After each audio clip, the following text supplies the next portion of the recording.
Christine, do you want to start recording? Perfect.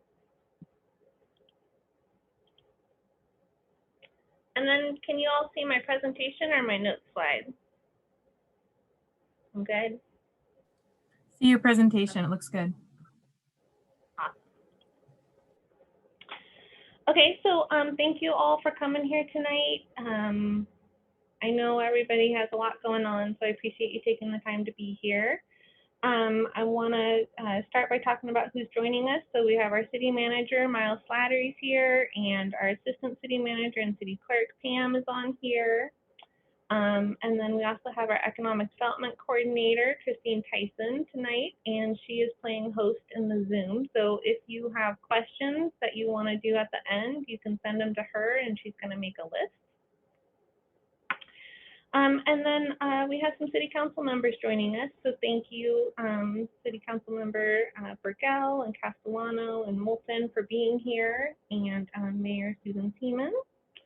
And then we have our Economic Development Commission. So we have our chair, Bill Prescott, and our vice chair, Aubrey Richardson. And then Scott Pesh and Aaron Sweat are also here, two of our commissioners. Two of our commissioners were not able to make it tonight, Frank Whitlatch and Lydia Love. And then I saw Monica Topping from our Art and Culture Commission. So thank you all for being here. So what are we doing tonight? The city's been working on an update to our economic development strategic plan for the past, I'd say 9 months, 11 months. And this is going to really define what the city works on economic development-wise, what staff works on economic development-wise for the next 5 years. And so tonight we're going to go through the document, and at the end we'll open it up for Q&A. And what we really want to hear from everyone tonight is what are we missing, and then how should we prioritize the list. And then after tonight, our next steps, we're going to be taking feedback from the public through July 10th. And we'll integrate it into the final document, and then we're going to take that to our ADC for adoption on July 21st, followed by City Council on August 3rd. And then also, I just want to mention that, you know, a lot of times reports kind of get put on the shelf.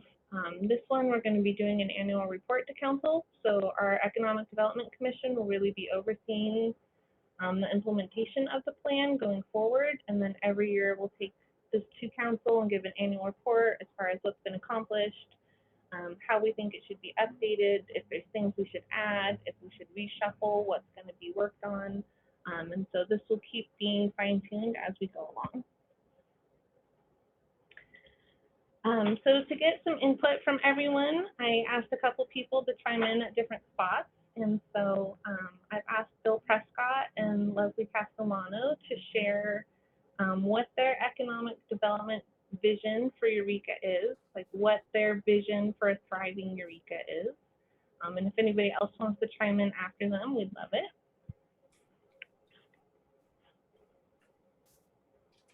Bill, do you want to go first? Sure, I'll go first. Can you guys hear me? Well, you know, my vision of Eureka is a balance of prosperity and quality of life. We have an amazing quality of life in Eureka with our trails, our waterfront, and very little traffic, which I truly love.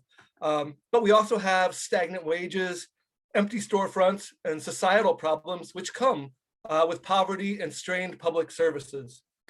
So I'm really hoping with this strategic plan, you know, we move closer to a community where we can grow and increase wages, but grow intelligently and sustainably with a clear path to where we want to be, not just in 5 years, but in 10 years, 15 years, 50 years. So, you know, and I believe every day Eureka either gets better or it gets worse. We cannot physically stay the same. It's a physics question, right? And right now, I believe every day Eureka is getting better. And I think this is the right path we're on right now. Thank you. Awesome. Leslie, do you want to share with us your economic development vision for Eureka? Sure. This is probably not conclusive, but a few of the things that are on my mind and on my radar are identify emerging economic opportunities. Those can be, you know, industries that are kind of on the rise, such as technology, internet related, harbor related industries, develop training for workforce around those industries so that people who live here have access to economic opportunity, invite industries to the area where appropriate. But again, as much as possible, I do want to hope to see things really emerging from our region. It's important to me to recognize where people have not had access to opportunity and work with those people to create more access to economic well-being and sociocultural well-being that's really centered around people. Of course, seeing thriving small business and cultural districts. I'm excited and kind of curious to see the integration of arts and culture with economic development. I mean, I think there's definitely a natural kinship there, as artists are business owners and businesses. And so I think there's a real potential in using the arts and cultural strengths of our area to really just increase well-being for all of us. And let's see, to build collaborative relationships with businesses and business organizations, other governments, even other regions, so that we really have a sense of, like the redwood trees, that our strength is not just, Eureka alone, but Eureka within a region that's also thriving, and continue to work for environmental sustainability and just to understand what we can do to really identify and bring to the table like more people who have been excluded from opportunity, so that, again, similar to this idea that Eureka exists within a region, that each of our personal successes or business successes is within a larger context and climate of all of us, kind of working together for the good of one another. Thank you. Does anybody else want to share an economic development vision for Eureka?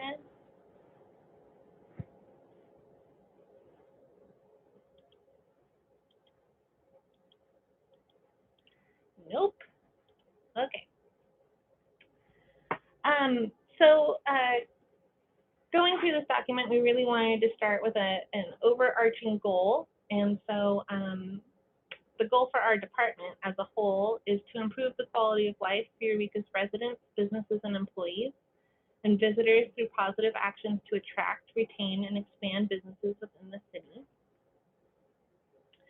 And the document that we're going to be going through the contents of tonight, so we have 4 sub-goals, and then those 4 sub-goals are broken down into 17 strategies.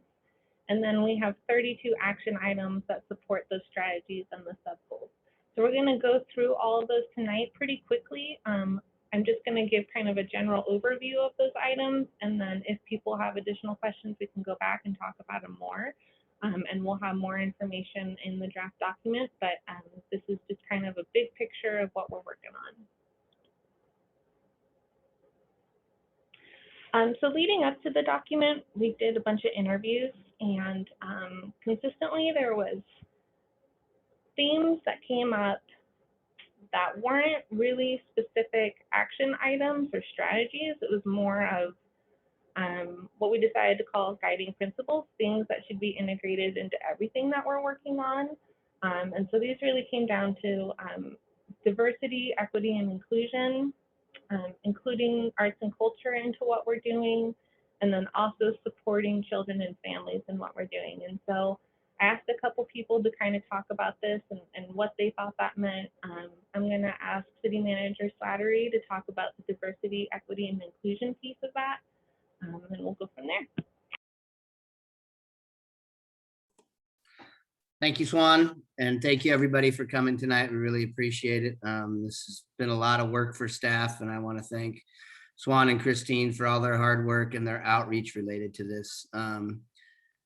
You'll notice in the document that there's nothing specific to diversity, equity, and inclusion, but everything that we're doing in this comes through the lens of diversity, equity, and inclusion. We want to make sure that when we attract, retain, and expand businesses, that we're doing so with the lens of diversity and trying to diversify and attract diverse businesses and business owners into the city of Eureka. You'll also notice that there's nothing, and obviously this is a big topic in our region, and especially in Eureka, the homelessness.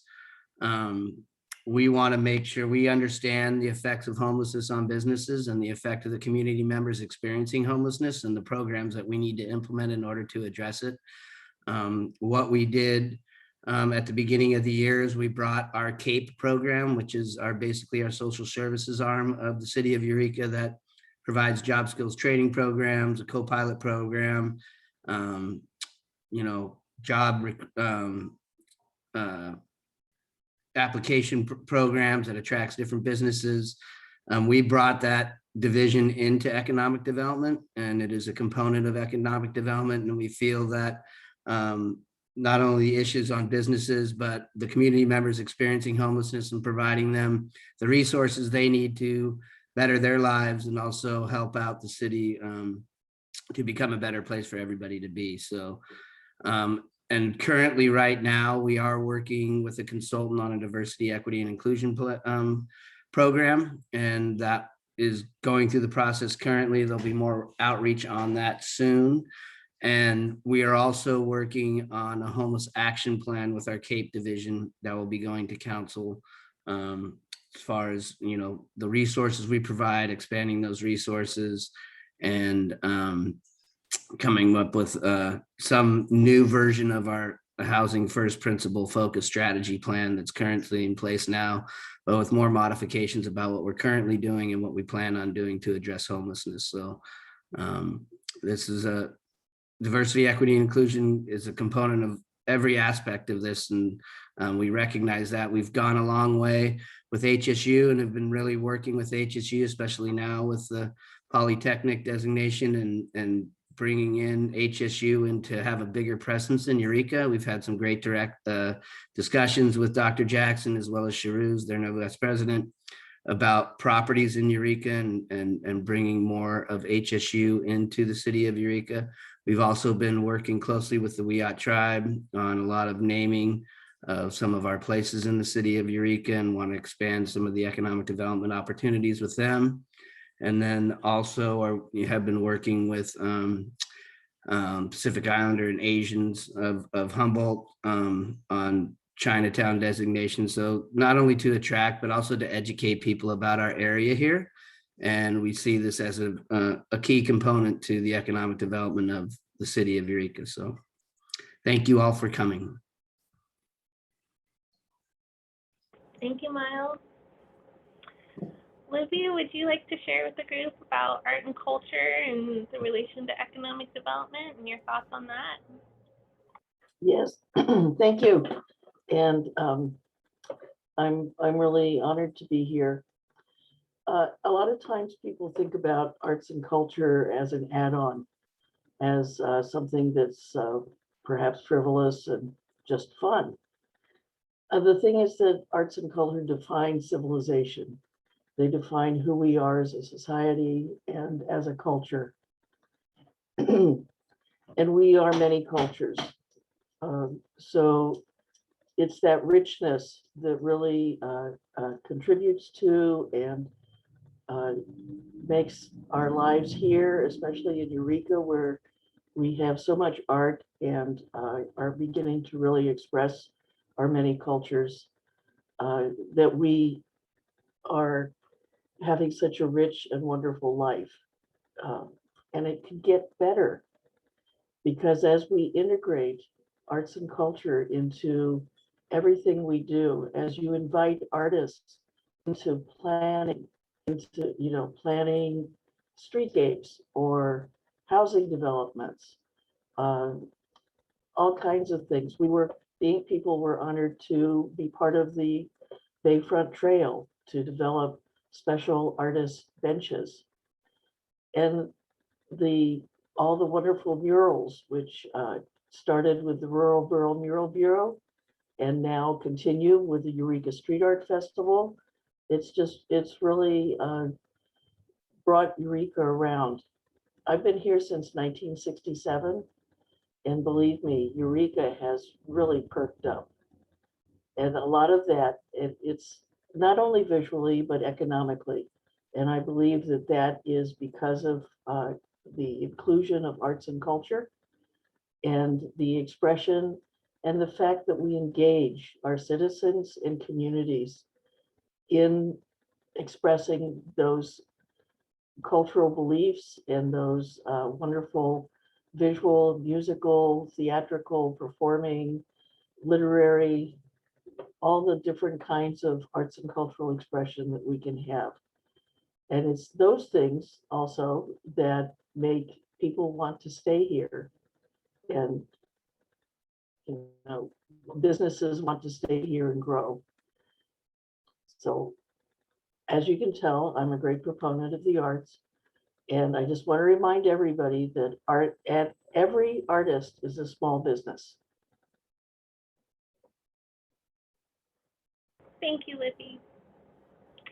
And for the children and families guiding principle, I asked our mayor, Susan Seaman, to speak about this and how, you know, economic development can support children and families being here and staying here, and how we can support our workforce and everything that goes with it. Thank you very much. I tell the story a lot about when I started working in economic development, and I thought I wouldn't be working with kids anymore. And the first thing I learned was, one of the first things I got was a white paper on the effects of childcare, access to childcare on the economy. So I have been looking at this for a very long time. But really, when you think about it, it's a quality of life issue. Like Bill said,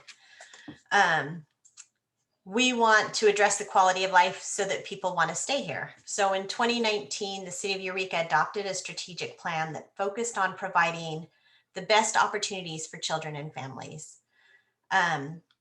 Ultimately addressing the needs of our children and families support our economy. And after a year in the pandemic, people are starting to feel that more than ever. So if I would have talked about this 2 years ago, people sort of hem and haw.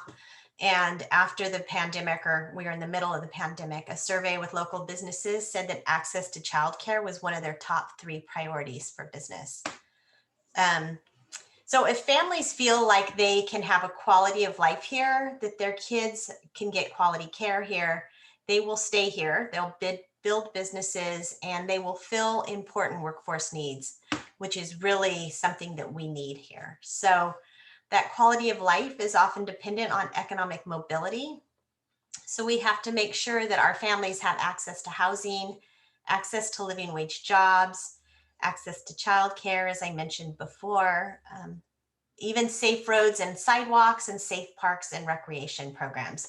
So while some of those kind of veer out of the economic development department, it really is a citywide effort to always keep in mind how we treat our children and families and how we can support them will directly affect how our economy perseveres. So that is my nutshell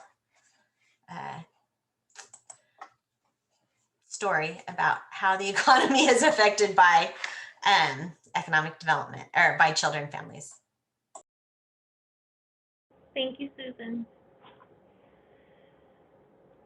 So the plan has 4 sub-goals under our overarching goal. So sub-goal A is maintain and create high-quality jobs. And sub-goal B is build Eureka's community assets. Sub-goal C, create a diverse and resilient economy. And sub-goal D, strengthen the city's revenue base. So I'm going to go through each one and the strategies and action items assigned to each one. And then we'll kind of talk some more about you know, what we're missing, how to prioritize things, and just general feedback is what we're looking for tonight. So sub-goal A, maintain and create high-quality jobs. Let me move this box. So strategy 1, develop community consensus on desired growth. Action 1A, align all economic development efforts with our guiding documents. So basically, we just want to make sure we're in alignment with what everybody else is doing, so that we're all paddling in the same direction. So this means our general plan and our zoning code and our housing element and our children and families initiative and the county's economic development strategy. We will just want to make sure that we're aligned and moving together. Strategy 2, support local business growth and success. So action 2A, digitize business license applications and collect business data. This is like a really basic thing, but right now at the city, we only have an Excel spreadsheet of mailing addresses for all of our businesses, which is a really outdated way to communicate. We're currently working on this. We're building a database so that we can communicate via email and be more effective and timely in our communication. Action 2B, inventory business needs, wants, and requirements. It's one thing for us to be sitting here at City Hall thinking about what you all need, and it's much better to hear from you directly about what you need. Maybe we have a lot of businesses that are getting ready to retire, and we need to put together a program for succession planning. It's helpful to hear from everyone what's on the horizon. Action 2C, streamline regulations and processes to support a business-friendly reputation. Our business licenses is a good example of this. You would think you could just go online and pay for it and get it done. Really, you have to come into City Hall, you get your zoning checked by the planning department, and then you get bounced down to water billing to pay for it. And so there's just some things that we could do better here to be more business friendly. We've started creating welcome packets for new businesses when they start a new business, so we can say thank you for starting a business in Eureka. Here's all the resources available to you. Here's what's available for you at the Small Business Development Center. Here's information about our Chamber of Commerce. And so just trying to do what we can to just be better. Action 2D, implement a business retention and recruitment program. So this is us visiting our businesses and talking to them and thanking them for being in Eureka. And then as far as recruiting where appropriate. Action 2E, create economic development webpage and social media strategy. So this is something we're going to be adding on to our Visit Eureka website. So if somebody is interested in starting a business in Eureka, they can go on and they can learn on about our workforce or zoning and permitting. And then social media strategy. So we've been doing some different campaigns as far as shopping locally. Like we have our hashtag Shop Eureka campaign and our hashtag Dine Out Eureka campaign. And so just kind of creating more of a structure of when these will be happening and doing them more consistently. Strategy 3, maintain and improve goods movement to and from Eureka. Action 3A, improve goods movement to and from locations outside the region. I was born and raised here. This has been a topic for as long as I can remember. We are remote and a bit isolated, and I think we could have a coordinated effort where we really map out, who's leaving here, what distribution is available, so that if a small manufacturer wants to export from here, we can give them like a very basic roadmap of how to do that. So not every small business is trying to figure it out for themselves. Action 3B, partner to create a distribution cold storage facility. So this is an ongoing conversation that's happening with HSU and the county, and there's some conversations regarding food hubs and food policy, and then cold storage and distribution, and it's all interrelated. And so that's an ongoing conversation that we want to partner on. Moving on to sub-goal B, build Eureka's community assets. Strategy 4, make improvements that increase Eureka's attractiveness as a tourism destination. When doing interviews for this plan, this was one of the ones that people were the most excited about, specifically 4A, create a beautification master plan. Beautification is something that people are really hungry for in Eureka. We have some low-hanging fruit. There's some really easy changes that we can make that would make a big difference. The city's been working on that. We've replaced our billboards. We have new kiosk signage that's about to be rolled out. We've been partnering with different groups for light pole banners and different cleanups. And this would just be kind of a plan to really outline who's doing what and when, and help coordinate our volunteers that are interested in helping.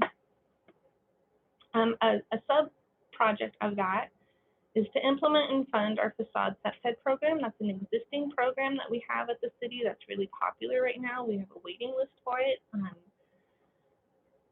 Basically, we have a team. It's code enforcement, building, and our police department and economic development. And we go to different businesses, and we will reimburse for exterior improvements and security improvements. And so we'll go and we'll walk the site and we'll talk about, our police department will make suggestions of adding a camera here or lighting here or trimming your bushes this way. And so we have grant funds available to reimburse for businesses. Action 4C, implement informational workshops regarding zero waste, work with neighboring businesses on dumpster consolidation. I did not expect coming into this role how many businesses would reach out to me about dumpsters. There's a lot of dumpster misuse. There's a lot of dumpster fires, people using dumpsters as bathrooms. And so an example of this is in Opera Alley right now. We're working with all of the adjacent businesses and Recology to consolidate some dumpsters. And then we're going to be building a secured area that the dumpsters can be kept in, and then the tenants will have keys to it. And so we hope we can do this in other parts of the city and that it will be helpful. Strategy 5, encourage investment in broadband infrastructure. So action 5A, create a broadband plan for Eureka. So this is extremely timely. There's a lot of funding available federally regarding broadband infrastructure. And so we really need to have a plan as far as how we want to roll that out in Eureka, what we can do from a permitting perspective ahead of time, and how we can be proactive regarding broadband for Eureka. Strategy 6, strengthen Eureka's position as a center for regional medical services. So action 6A, identify and plan for medical center expansion. So this would be working with St. Joseph Hospital and Open Door Health to really see what they need as far as expansion, if they need anything regarding expansion.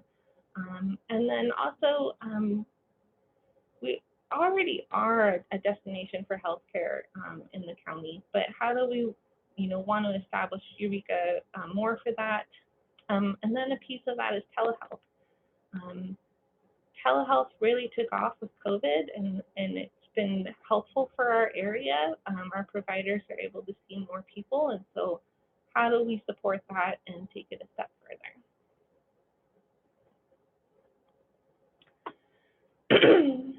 Strategy 7, initiate long-range planning processes for areas of high development, development potential. Action 7A, create specific plans for waterfront, Broadway, Wabash, and Smoke Airport. So we have some areas of town that could use some additional attention, and having some long-range planning for that, some specific planning for that would be helpful.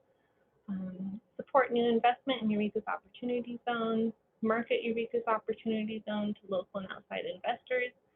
So Opportunity Zones are a national program, and not very many people take advantage of it. The IRS just came out with the reporting guidelines, and so I think there's going to be additional interest in Opportunity Zones, and Eureka has an Opportunity Zone. It also extends over onto the peninsula, and so coordinating with the harbor and the county to market our Opportunity Zone and to seek investment in infrastructure. Sub-goal C, create a diverse and resilient economy. So strategy 9, modernize coastal zoning. Action 9A, certify our local coastal program amendment. So in 2019, we updated our zoning code, and now we need to, that was on the inland part of our city, and now we need to do that on the coastal part of our city. The zoning code really had a lot of economic development foundation to it, and so having that applied to the coastal zone will be helpful for our economic development. Strategy 10, maintain and expand the city's role as an office hub. So identify strategies for expanding office-based businesses and institutions. If you look at Eureka's vacancy, we have a lot of vacant office spaces that don't have the ADA requirements that they need. And so one idea we have is to offer grants to these property owners if they make the ADA improvements. Maybe we can provide incentives to also make tech improvements. So maybe it's equipment for conference rooms or Ethernet connections or just general tech improvements so that as our office spaces do get updated, they're also as advanced as possible. Strategy 11, exercise a common vision for the maintenance and expansion of port activities. So action 11A, coordinate land use planning in the port area with Humboldt County and the Humboldt Bay Harbor District. So we really want to coordinate what we're doing on our waterfront and our land use with the county and with the harbor. Action 11B, secure facilities for the commercial fishing fleet. Helping our commercial fishing fleet have a home base and a secured area for, along our waterfront. Action 11C, evaluate the market for commercial cruise ship visitation. So we have a cruise ship that's coming in September of 2022, and we have 3 more that are interested. In a post-COVID world, Eureka is very attractive as a cruise ship destination. We had low numbers, we're remote, our excursions are very tempting, especially with the skywalk. And so, do we want to be a cruise ship destination, and how much do we want to put into that? Strategy 12, support the expansion of aquaculture activities in Humboldt Bay. Action 12A, provide by right zoning for commercial fishing, processing, aquaculture, marine shipping, and related support businesses. So Humboldt Bay is really ideal for aquaculture uses, and then what can we do on the land adjacent to the bay? Action 12B, establish a modern cold storage facility within the city limits. So this is very specific to these industries, not just the food hub or food policy or distribution, but specific to supporting our fishing industry. Strategy 13, keep pace with the rapid evolution of commercial cannabis in California. Action 13A, update the current cannabis ordinance. So this is happening. We have a brand new cannabis code. It's going to be going to our planning commission in July, followed by our city council in August. We've had our cannabis program since 2016. It's going really well, and we've learned a lot, and we're just going to keep making it better.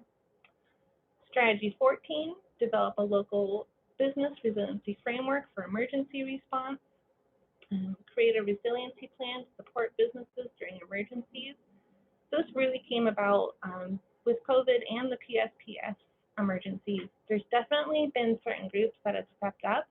The CERC, COVID Economic Resiliency Consortium, SBDC, everybody funneled grants through the SBDC during COVID. And so I think we've learned a lot from these past 2 emergencies and what we can do better so that next time around we can respond quicker and be more organized. Ensure Eureka has a voice in rural advocacy efforts at a state and regional level. Action 15A. Basically, we just want to determine what rural advocacy efforts are already happening in Humboldt and then just make sure Eureka is really integrated.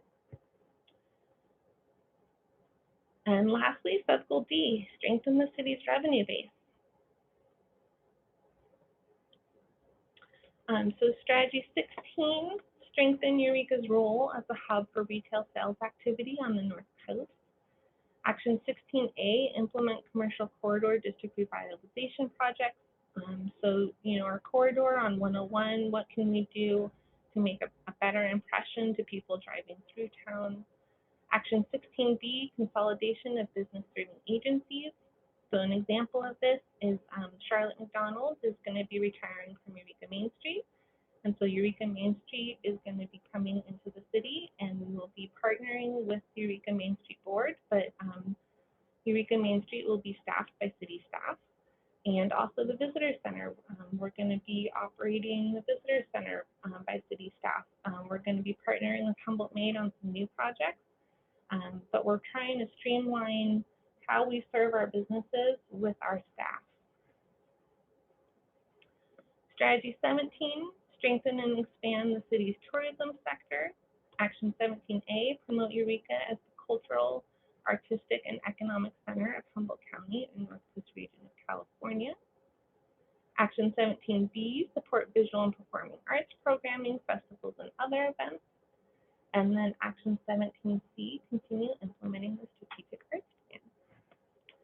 So that was a lot. That was 32 action items that just came at you.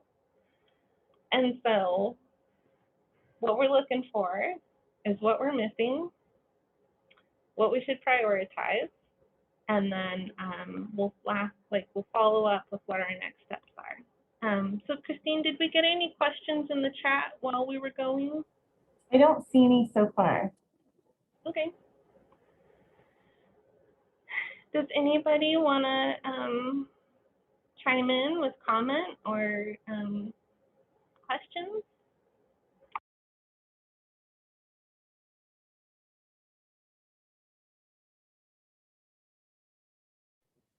Leslie has a Leslie? hand raised. Something that's been coming up in quite a few of the different economic development related meetings I attend is the importance of housing as a strategy for economic development, everything, you know, workforce housing, you know, housing for people. And I realize that we have other departments that kind of track that, you know, are more integrated with housing, but I think some recognition that implementation of housing programs, you know, supports economic development would be great somewhere.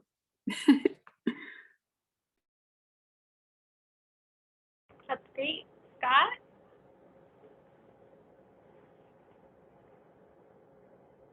Scott, do you want to go ahead?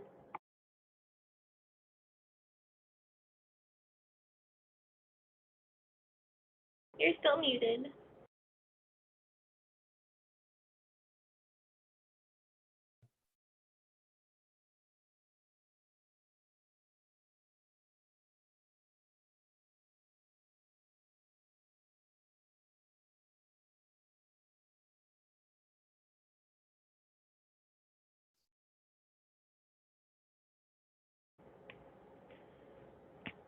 Maybe while we're waiting for Scott, does anybody else have comments? You can just chime in. You don't have to raise your hand.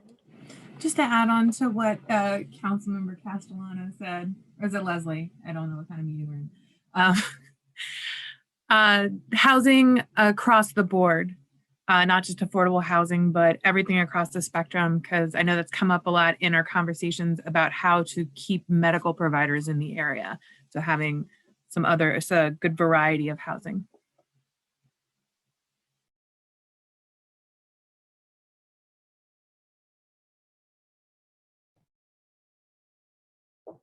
This is Larry Otker with the Harbor District. I think there should be, you know, a real focus on what the blue economy, you know, really, you know, how can we gain economic growth, improve our livelihoods, you know, quality of life, you know, from the waterfront that Eureka has. Eureka has a large waterfront, you know, strong fishing.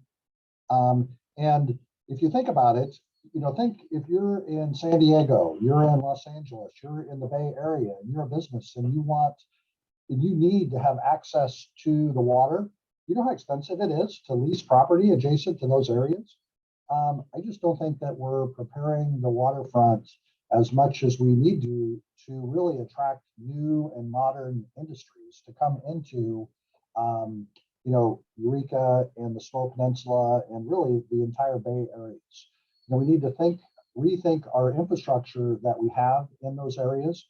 And is our infrastructure that we have in those areas, is it really set up for modern industries? Or are they still set up for the older industries that traditionally grew up in the waterfront areas? That's not to say that we shouldn't support the existing businesses that are there, but really looking at new and innovative infrastructure needs so that we can attract really younger, forward-thinking entrepreneurs to this area to do economic development.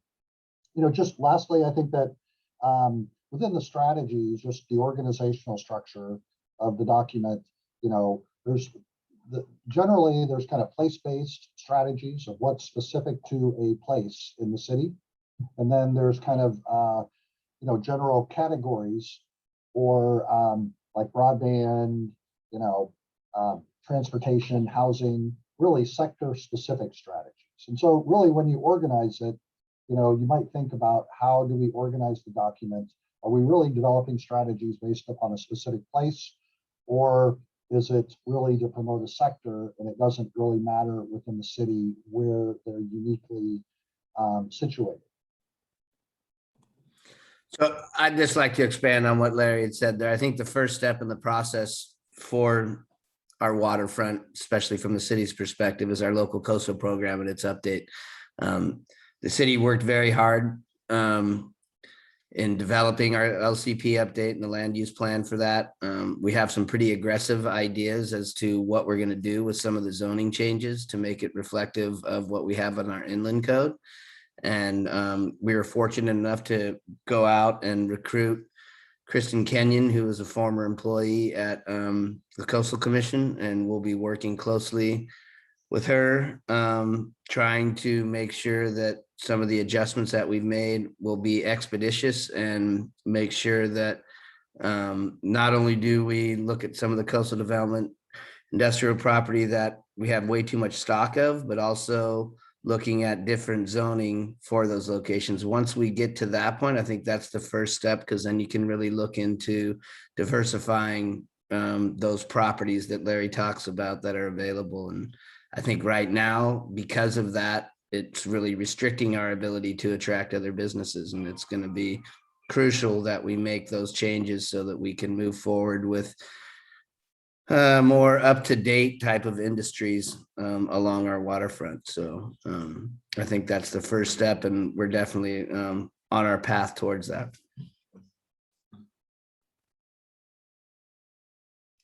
I have a question. This is Bill Prescott. I heard there that the city is taking over the visitors center and also Eureka Main Street.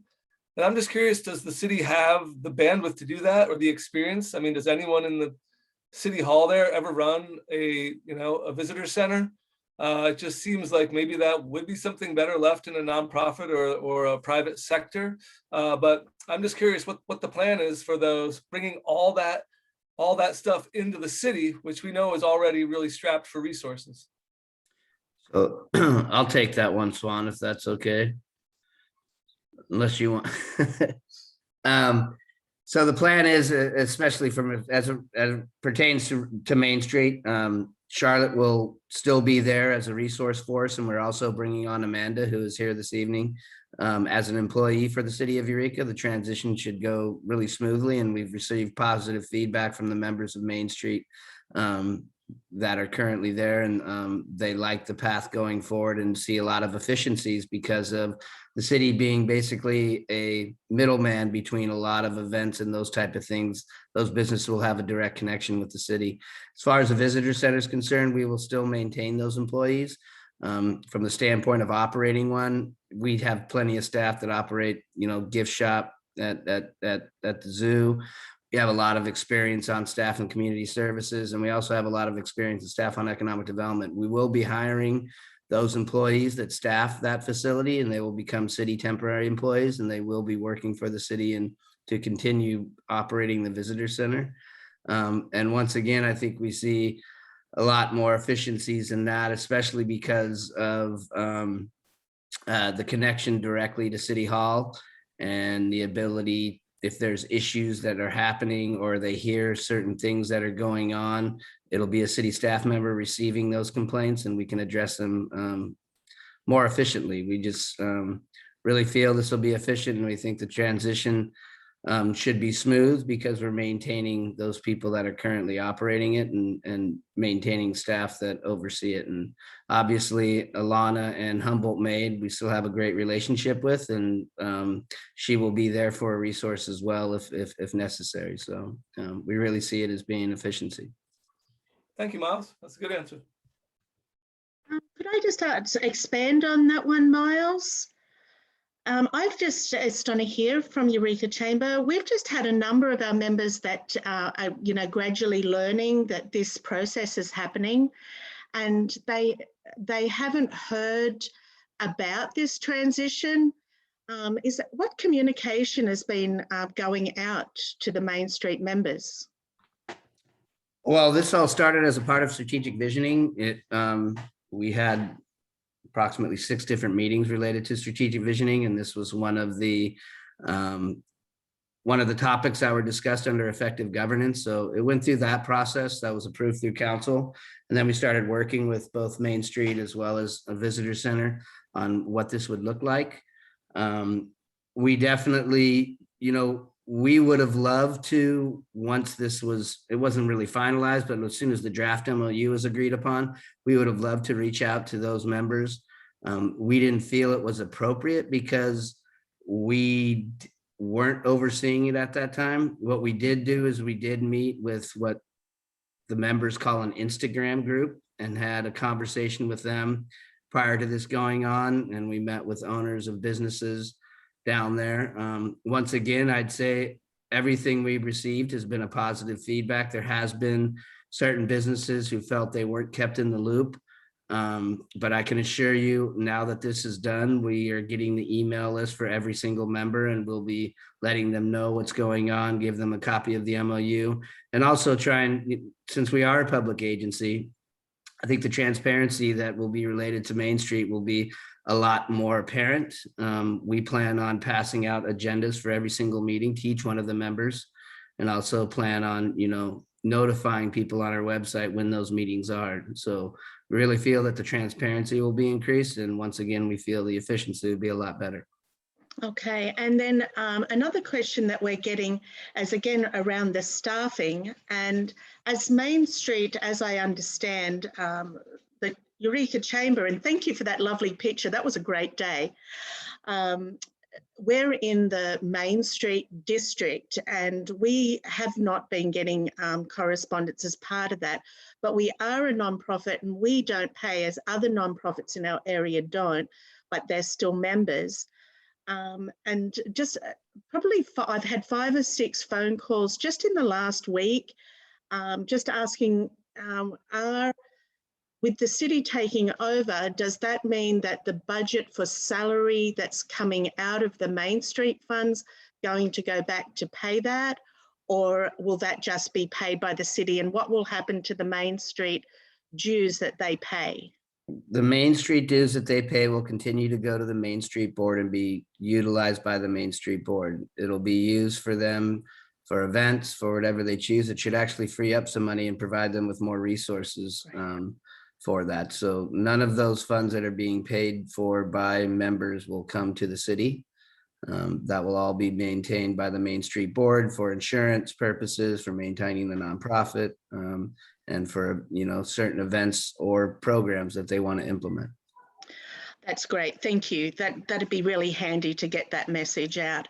And then the same question, similar question, not the same, because they're all different. The Visitors Centre or the Visitors Fund for funding a Visitors Centre was originally came from TOT taxes.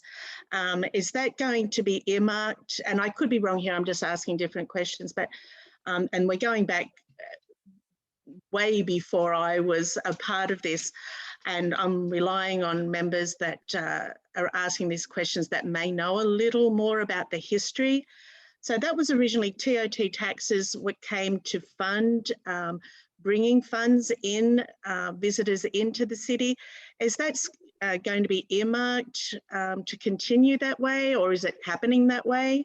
No, I think that is really outdated. I think that goes back to the Convention Center and Visitors Bureau, where there were certain portions that were going to that. Since then, it's just been a part of this general fund. General Hasn't fund. specifically earmarked out of TOT. And I can assure you that the funding that was going to HCVB far exceeded the amount that we were receiving from TOT. Yeah, I think it was two Okay, different Portion subjects, two. like the Visitors Yeah. Centre as opposed to the Visitors Bureau. I think it Visitor was Center was out of the general fund. from the, yeah, okay. Cool, I think that's all for the moment. Thanks, Miles. There's a couple of questions that have come up in the chat that are related to the topic that you guys are talking about. So I thought I'd bring those up now. Katie's asking, what is the long-term plan for the Eureka Visitor Center? So right now we plan on operating it as is. I'm not available to say, I think there's a lot of good opportunities that are out there and we're working with that right now. That could be maintaining it as is or partnering with another agency. We haven't been able to figure that out, but as of right now, we intend on operating it as is with the staff and moving forward in that direction. But we are having feelers out there to see if there's a more efficient model and a more productive model. And then adding to that question, she's also asking if the city running the visitor center is a violation of the Brown Act. No, Pam jumped off. She would probably be the person. Not at all, because no, it's not. I don't understand how that's relative to the Brown Act. The Brown Act governs meetings. We're operating a location under a lease. We do that all over the place all the time. If there's something they could put in the chat to see where that's coming from, I'm not aware how the Brown Act has anything to do with us operating a visitor center.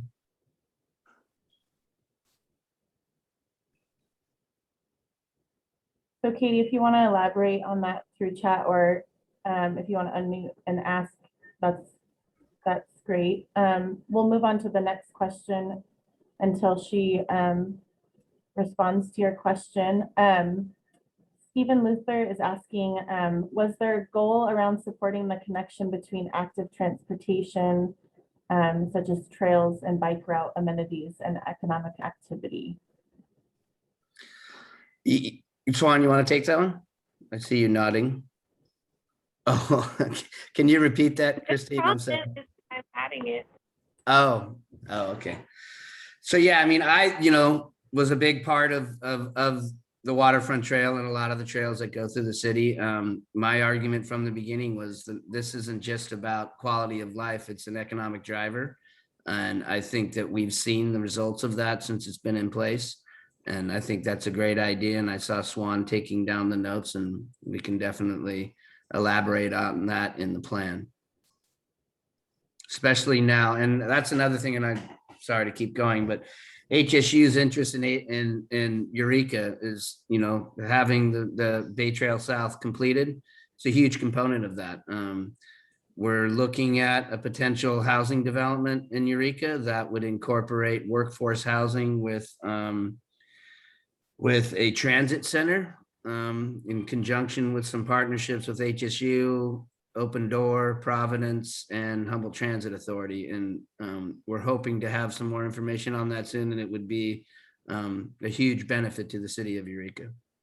And the trail would be a big component of that, with bike shares and all of the other things associated with it.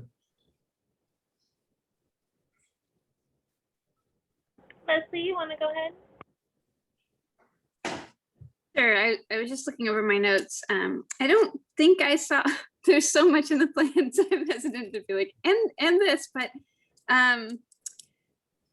micro businesses and cottage industries, I don't know if that's helping people develop more connections with the, Small Business Development Center. We have, the Small Business Development Center that can help people with that, but also I know, for a lot of people, that can be a way that, families can kind of get a step up or things like that. So developing opportunities for that. And some of the things that come to mind are, just things like, more street fairs or, places where people also have opportunities to sell their goods, and yeah, just to see what might be possible with that.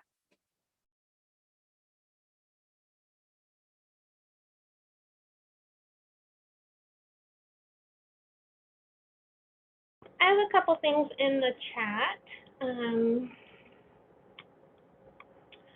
Somebody said, thanks so much for including childcare and families and children and families in this plan, such an important part of the planning for any city and especially for ours, and creating a welcoming and supportive community to keep local talent and to attract more. And then we had another comment, would love to see some focused development on broadband and technology in Eureka and Humboldt, especially with the potential of HSU being a polytech university, transcontinental fiber drop, etc. And I think Scott has finally figured out Zoom, and I think he's ready to say something.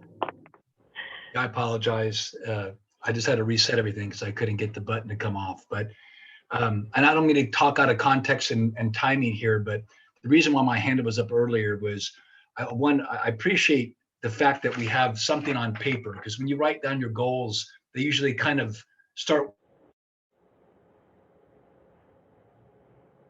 part of the commercial business side of things for the city of Eureka, and the amount of leases that our offices does and the sales of the buildings.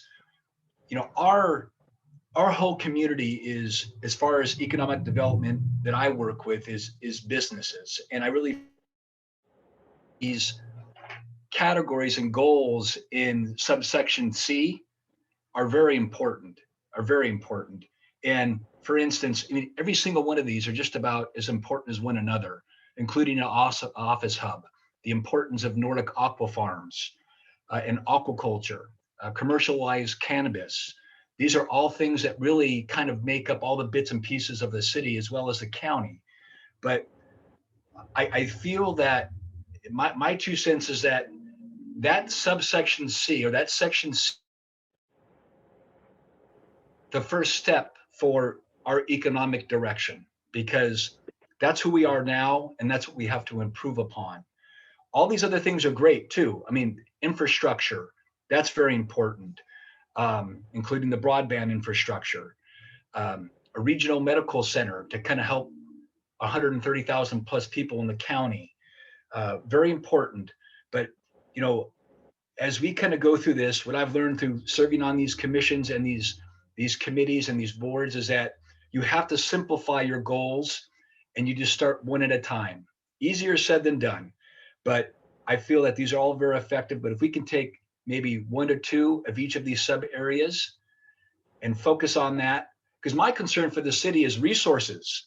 One of my questions I have is that, do we have any grant money, or can we apply for a grant to get a grant writer, help the city of Eureka accomplish some of these goals, because it's really hard to do that with the resources that we do have.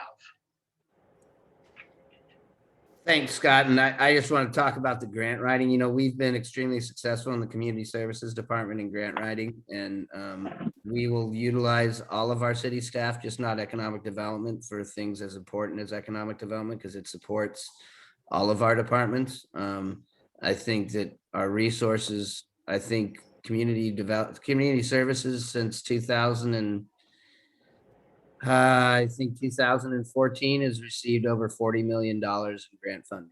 And I think that we can utilize them as a resource and as far as staffing and economic development, we're more so than we've ever had. We currently have our economic development manager, our economic development coordinator. We have a planner specifically designated for economic development. We're bringing on Amanda as well. both Pam and I, the city manager and assistant city manager, are pretty heavily involved in economic development. I think that the resources that we have now are greater than they've ever been. And then as far as broadband's been brought up a few times in this. We've been in discussions with Hunter Communication, who did all what do they call it? What do they call the black mesh? Come on, Swan, help me out. Do you know?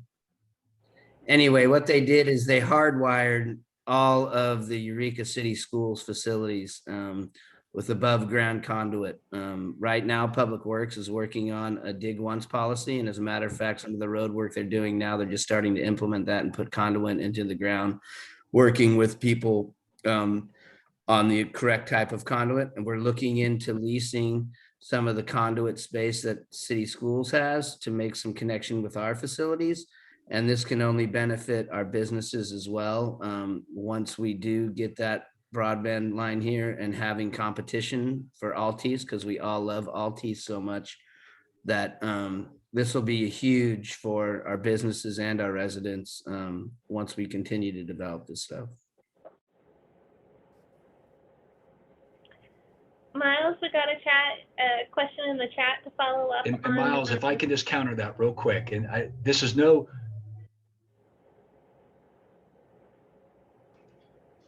Go ahead, Scott. Is it okay, Swan? Okay. And Miles, again, my direct question is not so much to state that we're not doing good with what we have. And I'm not complaining. I'm just saying there's a lot of things on this list. And my concern is that if you get too many of them on there, we don't have enough resources, meaning people power to push them through across the line. That's what I'm more concerned about as far as progressing. It's like, these are some pretty extensive items on this list to really overcome. And if we can do, like I say, a few of these at a time, it will help our businesses immensely. It really will. But I'm not complaining about the state of the city now by any means. But no. I feel that being on the Economic Development Commission with Bill Prescott for the last few years and some others, we've had a hard time even getting to point A because we just don't have enough resources to address that, to really get on the first step, get going on the first step. But yeah. that is my only concern, is that, with more support, that's how you're going to make your businesses here locally better. That's just how it's going to be. Recruitment and getting some of the vacancies filled and actually completing some of these goals is what I'm really after. It's like moving forward so we can really improve this position that Eureka's in. Yeah, and I'm sorry if I didn't take it as you were being critical. Okay. I just wanted, but I think that's what we could get out of this, a prioritized list. It's not really prioritized right now. So if there are things that we could get input back and feedback from not only the commission, but from the public about what should be prioritized and what that order looks like, I think that would be helpful. This is meant to be for 5 years, I believe, right, Swan? And so, if we can knock off things and carry over things and reprioritize from year to year, I think that would be good. And whatever resources we have, at least we'll attack those things that we feel are the highest priority.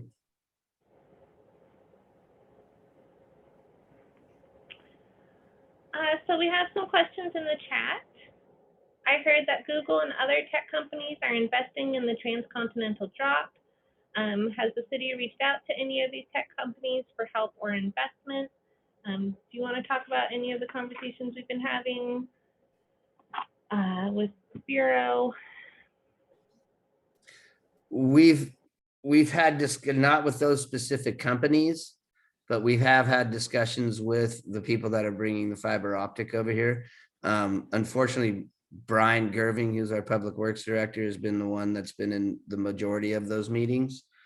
And sorry, but I don't feel comfortable explaining it. But if you leave your contact information, I can speak with Brian and we can get back to you on that. And just so the public knows, members of staff are meeting every other week with a kind of a broadband working group that's specifically about connecting with those opportunities. And then we have a question on the new resource for advertising information for business looking to set up in Eureka and resource for local businesses. Donna, do you want to share with us your question? Well, I think that you all know this has been a passion question of mine for a while. I'd just like to know what that's going to look like and the possible timeline, and would you be seeking some information to be able to add to that?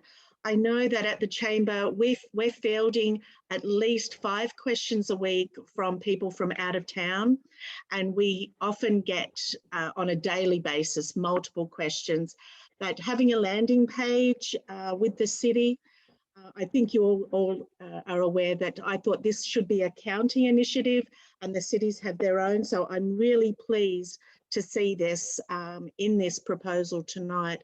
So if you've just got a timeline for that and roughly what that's going to look like, and will you be seeking any support for information? Sure. So I think the timeline is going to depend on the prioritization of the plan and the feedback from everyone. But from staff's perspective, this is one of our foundational things that we need to do right away. And then as far as inspiration, Choose Santa Cruz is a great website. Petaluma Star is a great website. Those are some of the ones we've been looking at. And then our Economic Development Commission had a subcommittee with Scott Pesch and Bill Prescott, and we started working on a framework for this and what should be included. So it's just in the preliminary planning stages, but I think we all agree this is something that's really needed. That's fantastic. I've got quite a few resources that have been referred to me that I'm happy to share over some of the cities, not just here locally, but on the East Coast as well, that are doing this really well. And so I'd be happy to share those with you. Thank you. We would love that. I will add on to that we just need to get something up. I mean, Scott and I were working on this before COVID, and Swan actually built a really nice web page on Wix. It has, we just need to fill in some links and we could have it there. We can always improve it. The beauty of the web is you can improve upon it. It's not like a book that now is stuck the way it is forever, but we got to get something up there. Like opportunities happening now. So let's just get it up there. It's good enough. Let's do it, and then we'll fix it. Thank you. I don't know, Bill. I think Wix is the version of web books. Well, it's except that you can edit on the fly and we can improve upon it. But right now, businesses are looking in Eureka and they have nowhere to go to get the information they need. And we've done the work. So let's just put it up and yeah. Thank you. I agree. Quite often it's, to just save a lot of phone calls and going backwards and forwards. And it's really been highlighted how much need the city of Eureka in particular, because that's all I'm really worried about here right now, is to have that information, not just for business that come from outside, but a natural resource for our businesses that don't know who in the planning department, don't know who to go in certain areas. And there's some really great examples of this that I'm happy to share that have been shared with me. It's just so important.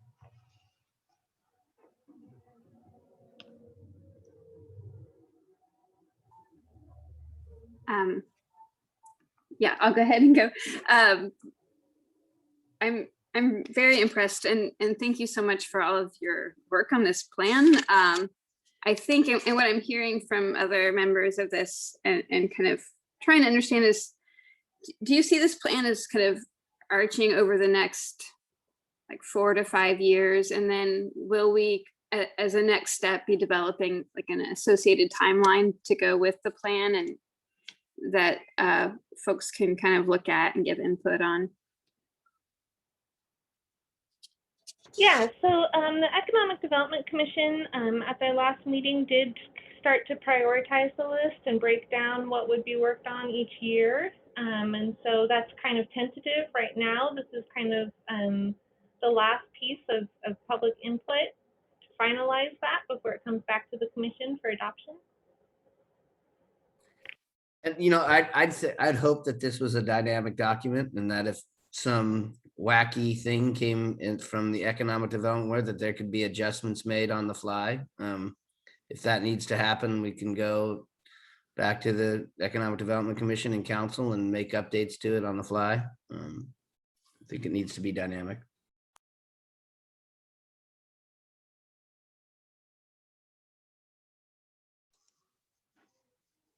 This is Aaron Sweat.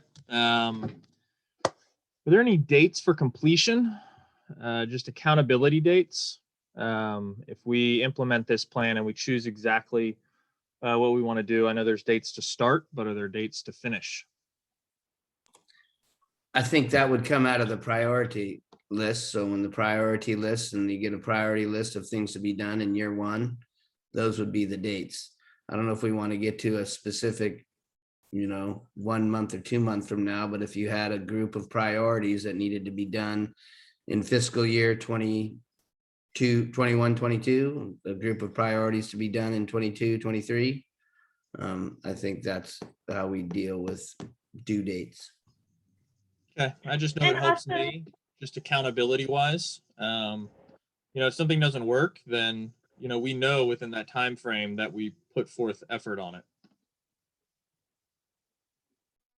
Well, and also, so the Economic Development Commission will be overseeing the implementation of this, and then we'll also have our annual reports to council. So there's going to be multiple mechanisms to make sure that this keeps moving forward.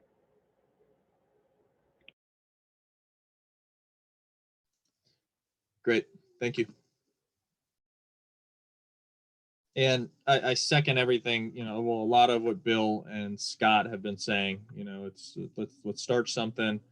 We can adjust, but just getting the ball rolling. We have done an amazing job for planning all the things we can do. It's implementation that I think would be beneficial for us all.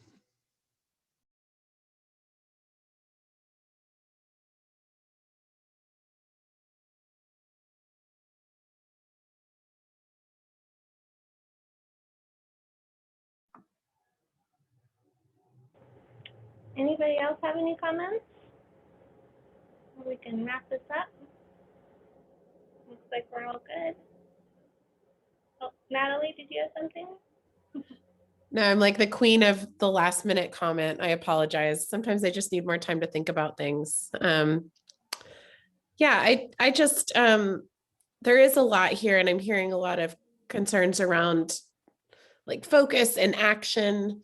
And a lot of this has been, these are themes that we've had in our economic development plans before. Some are new or are kind of expressed differently, but I'm curious what folks really think is the top priority, and I'm hoping we could get more feedback, maybe after this meeting about what the biggest priorities are, because there's so much here. And I'm sort of looking to the community members who are participating in this, and those who have, more direct experience with a lot of the topics at hand to help prioritize. And I guess I feel like I'm coming away from this thinking, this is an awesome plan and I'm excited about all of it, but where are we going to focus our efforts the most directly and acutely so we don't spread ourselves too thin, which is the theme I'm hearing from a lot of people. So, I'm curious what folks think. I know, Scott, you weighed in on that, and a few other folks did too. We talked about the waterfront. We talked about supporting our local businesses. But yeah, I guess I hope after this meeting that people will perhaps reach out with their unfiltered thoughts about what we should do first or where we should focus the most energy, because of course I want it all too. I want all of these things, but where do we really have bandwidth? So I guess that's a question to the room, and maybe a parting question. I don't know. I think what a good idea would be is, Swan, if you could just put your email up there, and if people would go through this and send a list of or a ranked order of priorities, I think would be a good idea. I don't know if we need to go all the way down to each subcategory, but whatever they feel should be the priorities, and then that can be taken back and matched up against what the EDC is thinking. And that's the way we could prioritize this. I do want to say that there's a lot of things in here that'll definitely be out of the city's control. While we can sit and promote and try and get those things done, I can tell you, working with the Coastal Commission over the past 3 months that they've been holding our local coastal program and not provided any feedback on has been frustrating.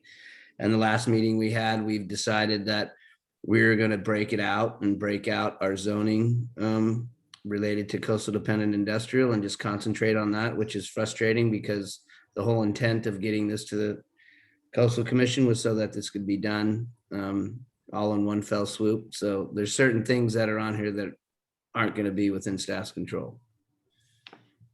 Well, I guess if I could add just a couple of things. I mean, as I'm getting old, the lessons I have sort of learned over the the years I was in Arcata and in Arcata in the Harbor District it's almost more important from a city or a government to say what you're not going to do, because the citizens expect you to do everything, and the city managers always will just tell you, yes, we can do this. So the politicians will always say, yes, you can do that. So the first thing is really just being bold and saying, this is what we're not doing. And the second thing, from my perspective, is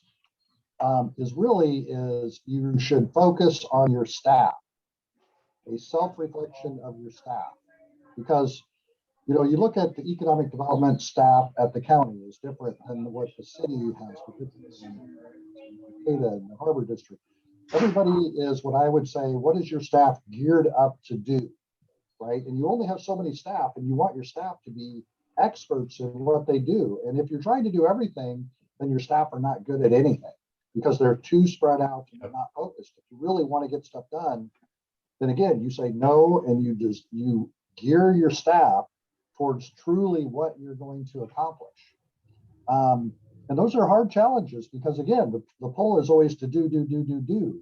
When I was in Arcata, our staff was geared up for certain things, which was totally different than Eureka was geared up to do. And then, lastly, I firmly believe in, the redevelopment mantra, which is that you really target and focus like a laser beam on a specific either geographic area or areas that you're going to do, and then try to build out from that synergy that you're developing.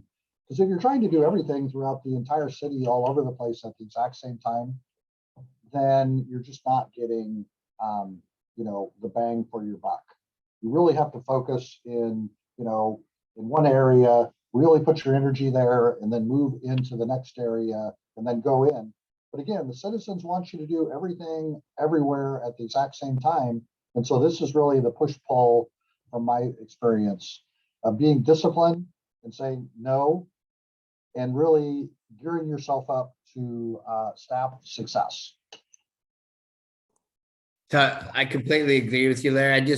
And I'm not taking this as Scott thought it was. What I do want to say that a lot of the components in this economic strategic plan, I mean, I'm not even mentioning all the CAPE stuff that's, as well as the public works stuff, as well as the community services stuff.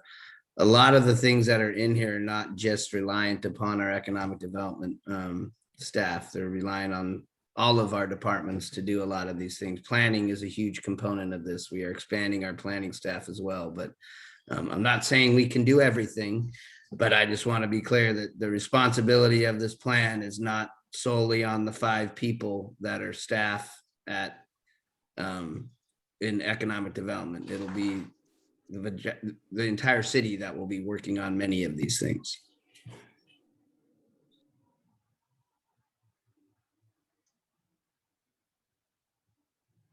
I guess I'd like to speak. I appreciate Larry's comments because I think he's right on. I think here's what I recommend we do. We're coming to a conclusion here, it feels like, but I really like Donna Wright's suggestion that and Bill Prescott, that we work on our website first, get something that everybody can reach, and it's a pinpoint item number 1.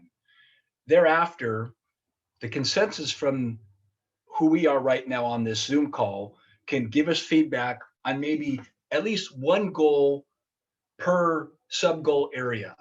So we can really target that. We'll filter it and screen it through EDC, and then we can come to a conclusion to really set some parameters. I'm going to go back to Aaron Sweat comment. I think it's great that we put timeframes on things, because if you don't, they just kind of float away and you never get anything done. So if we can maybe shoot for Q3 of having our website up, I would appreciate that. I think the community would appreciate that. And we kind of make some kind of Gantt sheet to recognize the other goals that we set forward. But I think this is my 3rd year in EDC, and we lost 1+ to COVID. But, you know, I just want to do something effective. I'm on the committee as a volunteer, and I want to do something effective. I just don't want to meet on a monthly basis and do nothing. So this is great. This document is great. It's everything that we wanted. It describes everything, but we have to understand what we want to help the city of Eureka. And I just say we make it simple. We get the website up, and we pick one in each of these goal areas to have 4 goals, and we just grow from there out. And that's my recommendation. That's what I think we should do. Hey, Swan, real quick, when you originally presented this to the Economic Development Commission, am I misremembering that it included a timeline with potential prioritizations? Yeah, so I think it wasn't included in this presentation because it sounds like staff were looking for guidance on prioritizations before actually putting out the document, but they have already put together work which included identifying what year, of the multiple years that they would be focusing on the different items. So it seems to me that that kind of addresses some of the concerns, if I am hearing people correctly. Thank you, Aubrey. I was going to say the same thing. I was just going to say that there's more people involved in this, and if they'd like to make adjustments to it, I mean, this is available, and you can look at it and make adjustments to those priorities. I was hoping that people could look at it, maybe disagree or want to change some things. That would go back to the commission for consideration. And as far as the website, Scott, I think that's a fine idea. We need to, we are going through a whole upgrade of our website for the city as well. So depending on the time investment, if it's a Wix website or something like that, I don't see it being a big issue. I just don't want to be redundant and wasteful of staff's time and having a platform of a website that's not going to work with the new website we have. But if it's not that much of an investment, I agree, it should be a top priority, but we are going to be getting a new website. And what's the timeline on the new website? What's the deadline for delivery of that? This fiscal year. So whether that happens 2nd quarter, 3rd quarter, 4th quarter, the funding is there for this fiscal year. So I think there's going to be some testing. If it's a Wix website and that's what everybody wants, we can get a URL and it can go to that and it's fine. I don't have a problem with that. I just don't want to invest too much time and not have that be translatable to a new website. But if it's a Wix thing or something like that, I think that's fine. Miles, I wouldn't recommend going with the Wix. I would recommend going with the landing page. From what my research has done, that's been the most effective. And I've been in a talking group with chambers from all over the country on this specific subject. So I'll send you over some great examples that have been worked on. But my recommendation would be just to have a fantastic landing page. And I'm happy to work with you to help the city guide through that. And I think and I hate to call you out, Pam, but I think Assistant City Manager Powell is here and her staff have been the ones looking into the new website. Would you have any idea on timing for that? Oh, maybe she left. She did leave, sorry. But anyway, we can figure that out. So I just want to, I'm sharing my screen. Can everybody see that? We do have an appendix for our draft document. Can you see what I'm sharing? Yeah, but can you embiggen it? Okay. So this is our our timeline over the next 5 years, breaking down the projects and prioritizing them as far as the timing, the cost, who will be responsible, and then who we can partner with. So the webpage is on there. Ideally, it would be a subpage or an additional page to the Visit Eureka website. It doesn't necessarily need to wait for the city to redo its website. It could be, we would direct you to it.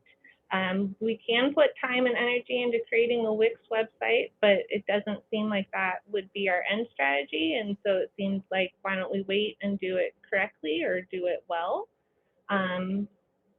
So for 2021, what's been prioritized so far is align economic development efforts with guiding documents. That's already happening. We're already digitizing our business license applications and collecting the data. We're already working on a business retention program. The website is like one of the first things listed, and then a beautification master plan. The facade septic program is already underway. Zero waste, we're already working on the dumpster consolidation. The corridor district revitalization project, that's already happening along the corridor. And then we have the broadband plan. The LCP amendment is on there. So a lot of these things are already happening. The cannabis ordinance is already happening, and then we get into 2022. So I feel like what the EDC prioritized is in alignment with what everyone's saying here tonight. This will be available for review on our website, and we can get feedback from it. I think we're all saying the same thing. I'd just like to add something to broadband, if I could, Swan.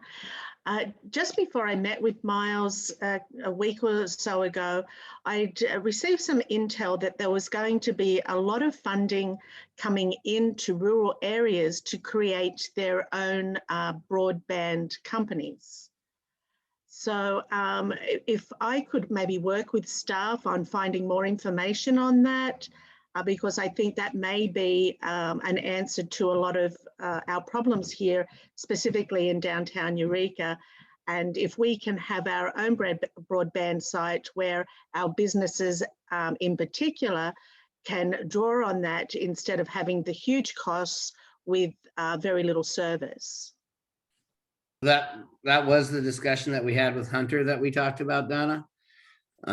They're planning on providing a service here locally that's much more competitive with much higher speeds than Altice, and they're in the process.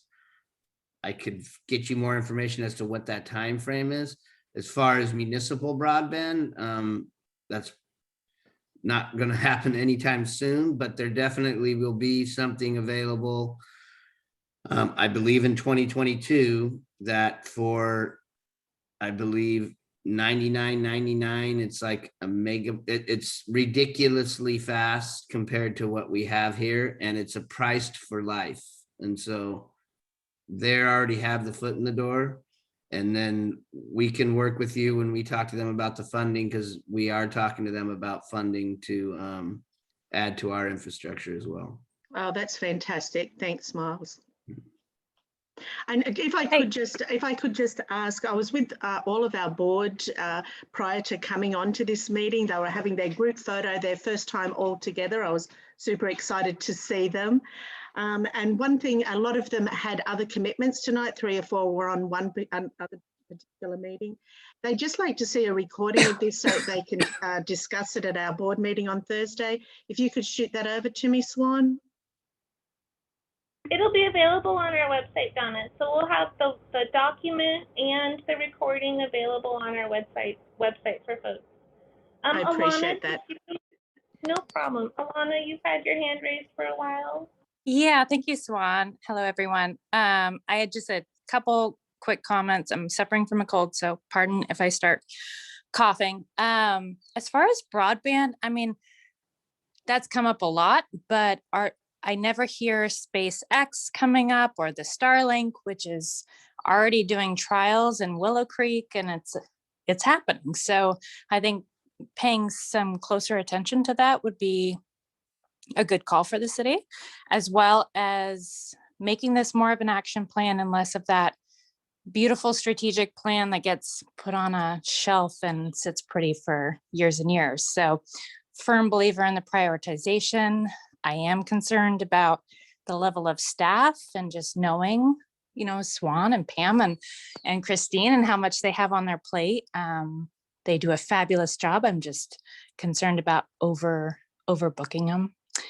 And then, yeah, putting some hard deadlines and creating a support system even outside of the Economic Development Commission, who can be called in to help out with these various projects and help out with the prioritization of what's the most practical wins we can do to start out with, and then what's our long game. So I commend staff for the plan in and of itself. I think it's full of great ideas, and I think a lot of it can be realized. So way to go.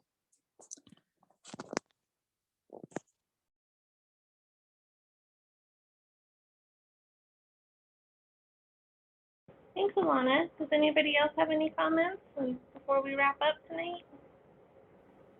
I just wanted to make a comment. I've been talking to Erin on the chat about the landing page. I just wanted you guys to know that I was a big part of the first, the previous website that we have created for the city of Eureka, and it's a relatively easy thing to create a new landing page, so we can definitely prioritize that through our department in a really timely manner. It's not going to be as complicated as it might sound, so that can be definitely pushed through in a really quick way, because we have experience on website creation through this department. So I just wanted to put that out there.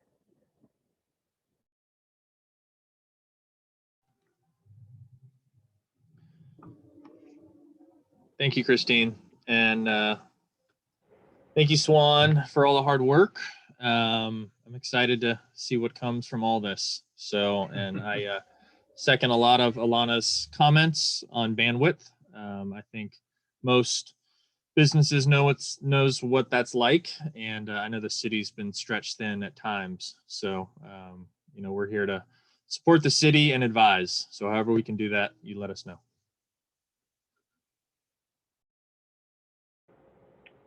Okay, thanks everybody. Appreciate you all coming tonight. Yes, thank you all very much. I think we at least got some great information on the table to move forward. Thank you.